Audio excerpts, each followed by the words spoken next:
ভুয়া DB officer পরিচয়ে SA পরিবহনের ডেলিভারি ম্যান ও গ্রাহককে তুলে নেওয়ার ঘটনায় তদন্ত হচ্ছে পুলিশ সদস্যের বিরুদ্ধে। রাজধানীর যাত্রাবাড়ী শাখা থেকে জরুরি পার্সেল ডেলিভারির সময় কর্মী ফজলে রাব্বি ও গ্রাহক ইমনকে তুলে নেয় রাজারবাগ পুলিশ লাইনের গাড়ি চালক মকবুল। দুজনকে জিজ্ঞাসাবাদের নামে করা হয় হয়রানি। পরে এসএ পরিবহনের ঊর্ধ্বতন কর্মকর্তাদের হস্তক্ষেপে তাদের ছেড়ে দিতে বাধ্য হন তারা। জিম্মি করে অর্থ আদায়ের জন্য এই অপচেষ্টা বলে দাবি করেছে এসএ পরিবহন কর্তৃপক্ষ। আর এই ঘটনায় তদন্তে নেমেছে ডিএমপি।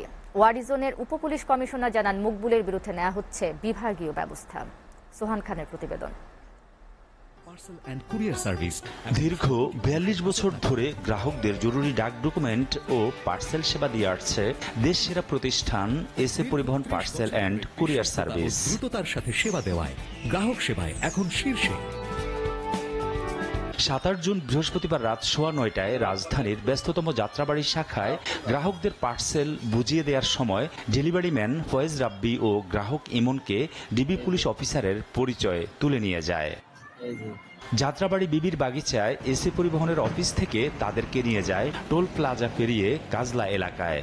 বিষয়টি এসএ পরিবহন কর্তৃপক্ষ প্রতিবাদ করলে তাদেরকে ছেড়ে দেয়। সিভিল ড্রেসের একজন লোক এসে বলতেছে, আমরা আইনের লোক, মালটা এখানে রাখো, এখানে রাখো। আমি তবুও মাল রাখছি না, আমি কাস্টমারের সহকারে সামনে নিয়ে যাচ্ছি। পরে আমারে ধরে বলতেছে যে এখানে মাল রাখো, তখন মাল রাখলাম। তারপর রিক্সা দুইটা ডাক দিল, আমাকেও কিছু বলার সুযোগ দেয় নাই।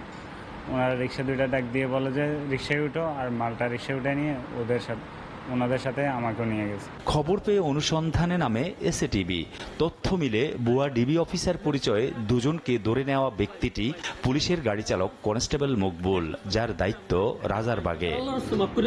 বেআইনিভাবে সে রাজারবাগ থেকে যাত্রাবাড়ি গিয়ে ভুয়া ডিবি অফিসার পরিচয়ে দুজনকে অপহরণ করে অর্থ আদায়ের জন্য সাজায় জিম্মি নাটক। স্টাফ আমার বলতে চাচ্ছে, স্যার রাব্বিরে নিয়ে যায়, রাব্বিরে নিয়ে যায়। আমি বললাম কে?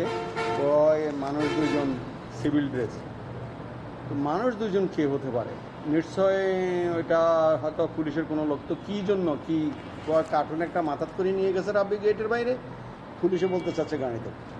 ব্যাস গাড়িতে উঠে এরা চলে গেছে। আমি দৌড়ে এই ১-১.৫ মিনিটের মধ্যে যাই, এদেরকে আর পাইনি।